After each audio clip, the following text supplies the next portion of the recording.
नमस्कार. ठाण्याच्या राजकीय, सामाजिक आणि सांस्कृतिक घडामोडींचं वर्तमान चित्र दाखवणाऱ्या ठाणे वर्तमानमध्ये मी नितीन बोरसे आपलं पुन्हा एकदा हार्दिक स्वागत करतो. सादर करीत आहोत आजच्या ठळक बातम्या. स्त्री म्हणजे सहनशक्ती, धैर्य आणि आत्मविश्वास यांचा संगम. तिच्या कर्तृत्वाचा, मेहनतीचा आणि जिद्दीचा सन्मान करण्यासाठी रोटरी क्लब ऑफ अमारा ठाणे, प्रतिबिंब फाउंडेशन, इम्पॅक्ट अकॅडमी आणि द मॅजिक ऑफ रोटरी आणि ऑसम यांच्या संयुक्त विद्यमाने अनस्टॉपेबल हा एक आगळा वेगळा सोहळा नुकताच आयोजित करण्यात आला.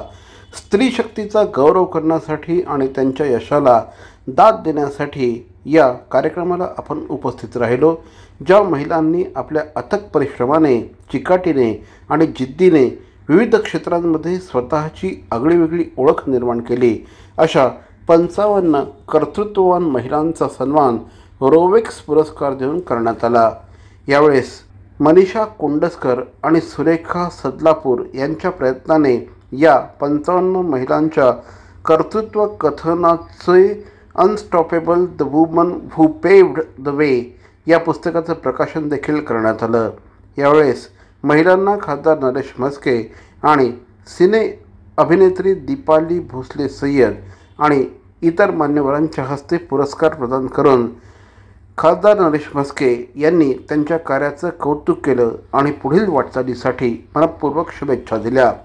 महिलांच्या कार्यक्षमतेचा गौरव करणाऱ्या या भव्य सोहळ्यात रोटरी डिस्ट्रिक्ट 3142चे district governor Dinesh Mehta, first lady सौ ज्योती मेहता, अभिनेत्री डॉक्टर दीपाली भोसले सय्यद, कार्यक्रमाचे आयोजक मनीषा कोंडस्कर, गिरीश नायर, सुरेखा सदलापूर आणि इतरही मान्यवर उपस्थित होते. पर्यावरणपूरक सण साजरे करण्यासाठी मूर्तिकारांना ठाणे महापालिकेच्या वतीने शाडूची माती आणि मूर्ती घडवण्यासाठी विनामूल्य जागा देण्यात येणार आहे. आत्तापर्यंत शाडूच्या मातीसाठी 10 मूर्तिकारांनी तर जागेसाठी 5 मूर्तिकारांनी अर्ज केला आहे. मातीची उपलब्धता आणि प्रभागनिहाय जागांचे नियोजन करण्यासाठी मूर्तिकारांनी शाडूच्या मातीची मागणी 15 मार्चपर्यंत ठाणे महापालिकेकडे नोंदवावी, तसंच जागेसाठी देखील अर्ज करावा, अशी आवाहन ठाणे महापालिकेच्या वतीने करण्यात आलं आहे. पुण्यश्लोक अहिल्यादेवी होळकर यांच्या त्रिशताब्दी जन्मवर्षानिमित्त पुण्यश्लोक अहिल्यादेवी होळकर त्रिशताब्दी समारोह समितीच्या वतीने ठाण्यात अहिल्या दौड काढण्यात आली. यावेळेस शेकडो ठाणेकरांनी या दौडमध्ये सहभाग घेतला. यावेळेस पुण्यश्लोक अहिल्यादेवी होळकर यांचा जय जयकार करण्यात आला. अहिल्यादेवी होळकर यांनी कारभारात न्याय, प्रशासन आणि लोककल्याणासाठी महत्त्वपूर्ण योगदान दिलं. तसंच त्यांनी अनेक मंदिरं, धर्मशाळा बांधल्या. तसंच लोकांना रोजगार मिळावा यासाठी औद्योगिक धोरणं देखील आखले. हे कार्य भारतासाठी निश्चितपणे प्रेरणादायी असल्याचं मत यावेळेस व्यक्त करण्यात आलं. या कार्यक्रमाला अहिल्यादेवी होळकर यांच्या वंशज ॲडव्होकेट रुचिका शिंदे ह्या देखील उपस्थित होत्या.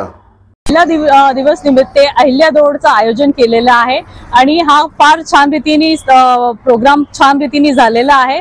तुम्ही पाहू शकता. सगळ्यांना मनापासून धन्यवाद. कोणत्या कोणत्या शाळेचे विद्यार्थी सहभागी? ह्याच्यामध्ये शील भारत कॉलेज ऑफ नर्सिंग, मावळी मंडळ, दुसरे भरपूर 8 ते 10 शाळा आहेत ज्यांनी पार्टिसिपेट केलेला आहे. अप्रॉक्सिमेट 500 मुलं आणि मुली आहे मुलींनी इकडे पार्टिसिपेशन केलं आणि भरपूर महिलांचा पण सहभाग झालेला आहे.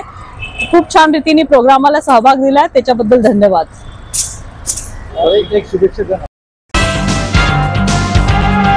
ठाणे शहरातील भवानी ज्वेलर्सची प्रति ग्रॅम केवळ 250 रुपयांची घडणावळ सोने, चांदी, हिरे आणि प्लॅटिनमच्या आधुनिक आणि पारंपरिक दागिन्यांचं विश्वासार्ह दालन. Bhavani jewellers, ice factory, Talao Pali, station road, Thane आणि कल्याण लाल चौक येथेही भवानी ज्वेलर्स. सर्व नागरिकांना आवाहन करण्यात येत आहे की सध्या डासांमार्फत पसरणाऱ्या डेंग्यू या आजाराचा प्रसार रोखण्यासाठी प्रत्येकाने पुढील प्रमाणे कार्यवाही करावी. डेंग्यू आजार एडिस इजिप्ती हा डास चावल्याने होतो.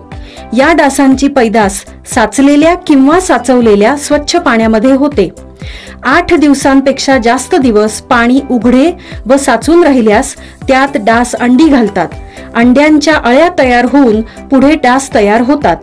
यासाठी आपल्या घरातील पाणी साठे उदाहरणार्थ बॅरल्स, पिंपे, टाक्या, हौद, रांजणे इत्यादी दर आठवड्याला रिकामे करून घासून पुसून कोरडे करून पुन्हा भरावे. एक दिवस कोरडा दिवस म्हणून पाळावा. पाणी साठ्यांना घट्ट झाकणे बसवावीत किंवा जुनी साडी, चादर, धोतर यांनी बांधून झाकून ठेवावीत, म्हणजे डास त्यात जाऊन अंडी घालणार नाहीत. घराच्या गच्चीवर, आजूबाजूला, अंगणात कोठेही पाणी साचू देऊ नये. भंगार सामान उघड्यावर टाकू नये.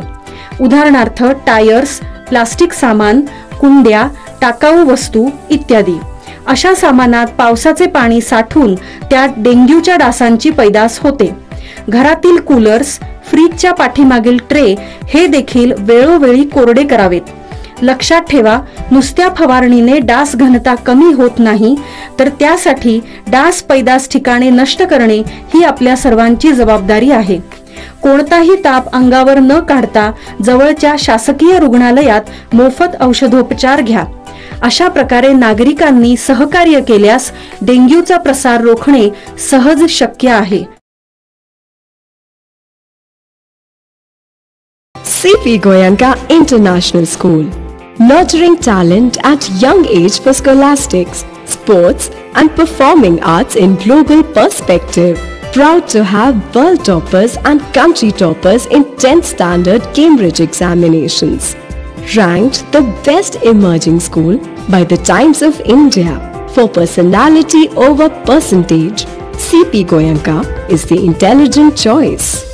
ठाणे शहरातील भवानी ज्वेलर्सची प्रति ग्रॅम केवळ 250 रुपयांची घडणावळ सोने, चांदी, हिरे आणि प्लॅटिनमच्या आधुनिक आणि पारंपरिक दागिन्यांचं विश्वासार्ह दालन Bhavani jewellers, ice factory, Talao Pali, station road, Thane आणि कल्याण लाल चौक येथेही भवानी ज्वेलर्स. महिलांना ज्या ज्या वेळेस संधी मिळाली त्या त्यावेळेस त्यांनी त्यांचं कर्तृत्व दाखवून दिलं आहे. देशात थोर महिलांची परंपरा आहे आणि त्यांच्याकडनं प्रेरणा घेऊनच अभिनव महाराष्ट्र घडत आहे. महाराष्ट्र कधीही थांबणार नाही. तो वेगाने जाण्यासाठी लाडक्या बहिणींचा पाठिंबा राज्याला आहे. केंद्र सरकार असो वा राज्य सरकार, त्यांनी नेहमीच महिलांना प्राधान्य दिलं आहे असे कौतुकोद्गार आमदार संजय केळकर यांनी काढले. आमदार केळकर यांनी नोकरीबरोबरच कौशल्य देखील विकसित करा. सुरुवातीला तुम्हाला टेबल खुर्चीची नोकरी मिळणार नाही, मात्र कुठेतरी नोकरीची सुरुवात केली पाहिजे. कोणत्याही कामाची आपल्याला लाज वाटता कामा नये. जे काम मिळेल ते करून स्वतःचं विश्व निर्माण करा, असं मार्गदर्शन देखील यावेळेस श्री संजय केळकर यांनी केलं. मावळी मंडळ शाळेत जिल्हा कौशल्य विकास, रोजगार आणि उद्योजकता मार्गदर्शन केंद्र आणि विविध संस्थांच्या माध्यमातून पंडित दीनदयाळ उपाध्याय रोजगार मेळाव्याचं आयोजन करण्यात आलं होतं. यावेळेस 50हून अधिक कंपन्या आणि 20हून अधिक महामंडळाचे प्रतिनिधी उपस्थित होते. कार्यक्रमाला आमदार निरंजन डावखरे हे देखील उपस्थित होते. त्याचप्रमाणे भाजपचे ठाणे शहर अध्यक्ष Sanjay Waghule, international life coach Pavitra Sawant, Sneha Patil, doctor Rajesh Badvi, Mahesh Kadam, Sitaram Rane आदी मान्यवर उपस्थित होते. जपान सरकारचं प्रतिनिधित्व करणाऱ्या नोमुरा रिसर्च इन्स्टिट्यूट या संस्थेच्या प्रतिनिधींनी शुक्रवारी स्मार्ट सिटी लिमिटेडच्या कार्यालयाला भेट देऊन प्रकल्पांची माहिती घेतली. विविध प्रकल्पांच्या अंमलबजावणीमध्ये येणारी आव्हानं, त्यांचा सामना करण्यासाठी लागणारे तंत्रज्ञान, जपानी कंपन्यांकडे असलेलं तांत्रिक सहाय्य याबाबत या भेटीदरम्यान चर्चा करण्यात आल्याची माहिती स्मार्ट सिटीचे मुख्य कार्यकारी अधिकारी महानगरपालिकेचे अतिरिक्त आयुक्त संदीप माळवी यांनी दिली. ज्यांनी जपानी संस्थेच्या वतीने मुख्य प्रकल्प रचनाकार अया होंडा आणि भारतातील प्रतिनिधी वर्षा गुप्ता यांनी स्मार्ट सिटी प्रकल्पांबाबत मुख्य कार्यकारी अधिकारी संदीप माळवी यांच्याशी चर्चा केली. यावेळेस कार्यकारी अभियंता सुधीर गायकवाड, ठाणे स्मार्ट सिटी लिमिटेडचे क्षेत्राधारित विकास प्रकल्प आणि पॅन सिटी प्रकल्पांचे प्रकल्प व्यवस्थापन सल्लागार उपस्थित होते. तर मंडळी, या होत्या आजच्या ठळक बातम्या. आजचा एपिसोड आपल्याला कसा वाटला आम्हाला जरूर कळवा. आमचा पत्ता आहे Dadoji Konde stadium, shop number 16, Khatan road, Thane पश्चिम. दूरध्वनी क्रमांक 9820939420. तर मग पुन्हा भेटू उद्या याच वेळी याच ठिकाणी ठाणे वर्तमानमध्ये. तोपर्यंत धन्यवाद. जय हिंद, जय महाराष्ट्र.